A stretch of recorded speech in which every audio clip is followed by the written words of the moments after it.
So speaking of Japanese phrases, which ones do you think would be really handy to learn when we go to Japan? The most important thing is when you meet people, say konnichiwa. Okay, with a bow?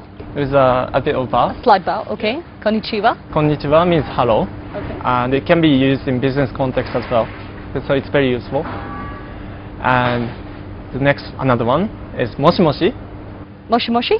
Moshi moshi is hello over the phone.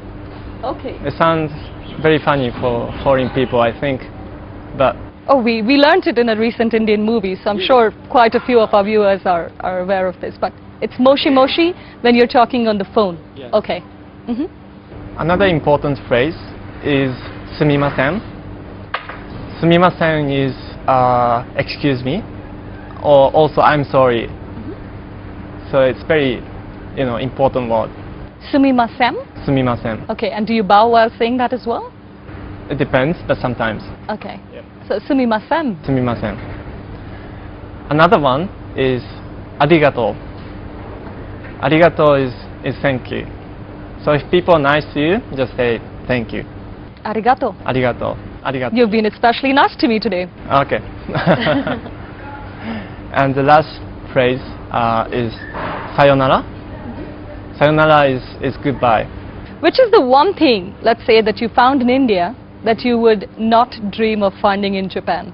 There might be a lot of things, I'm sure, but Yeah. if you were to think of one thing.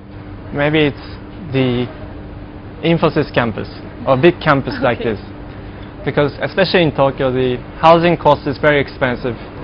So even big companies cannot afford this kind of huge campus with fountains, gardens. So usually big companies have very tall buildings, like 30 stories, 40 stories high, but you will never find this kind of huge, large campus. Could you tell us how different would Japanese cuisine be from Indian? A few of your favorite Japanese delicacies that the viewers might like to know about. Okay. Indian food, spicy food is very spicy, sweet food is very sweet. But Japanese food is not very extreme like this. And Japanese food is also very healthy, which is part of the reason why people in Japan live very long. As for my favorite food about Japanese food is sushi is obviously internationally popular and famous, but my particular favorite food is ramen. Ramen is very tasty noodle, so it can come with chicken soup, fish soup, pork soup, and there are many types, but it's very nice. Japan, of course, is also known for its pristine beauty. What are your top 3 travel places that you'd like to recommend to our viewers?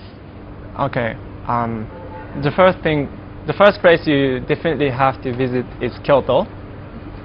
Kyoto is old capital of Japan, so it has a lot of historical places and temples. So it's a bit like Hampi in India. All right, you've been to Hampi. Yes, I did. And it's a nice city to learn the historical side of Japan. Another place you should visit is Hiroshima. I think many people have heard of this place, but it's also a historically important place, and also my hometown as well. Oh, okay, so you're from Hiroshima, but you're currently studying in Tokyo. Yes.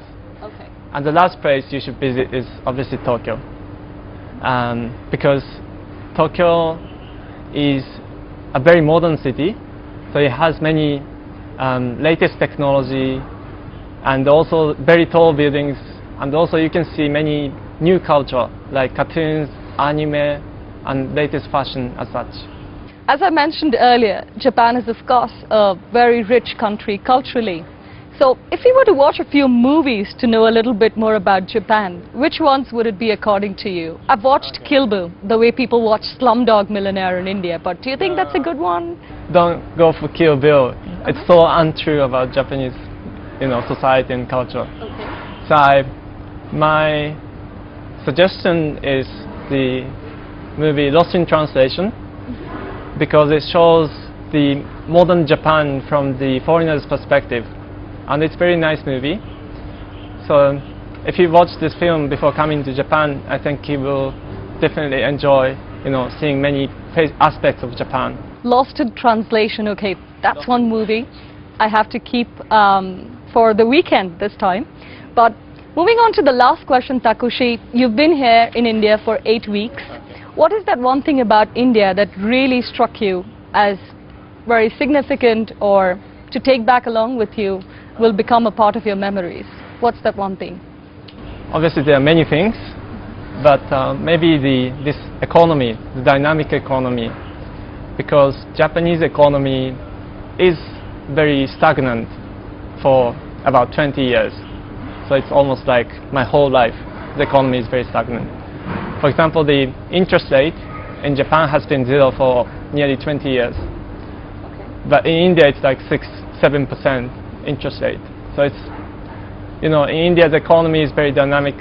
Economy is growing very fast. Companies are, changing very fast. Mm-hmm. So this dynamic environment is the most striking thing about India for me. That you'll take back with you. Well, we hope you're taking back a lot of other happy memories and a lot of Facebook pictures to show to all your Japanese friends and relatives. Thank you very much for being on the show today with us, Takushi. This is Aarti signing off from this edition of Culture Cafe, and we hope to see you around the next time. Thank you and goodbye. Oops, sayonara.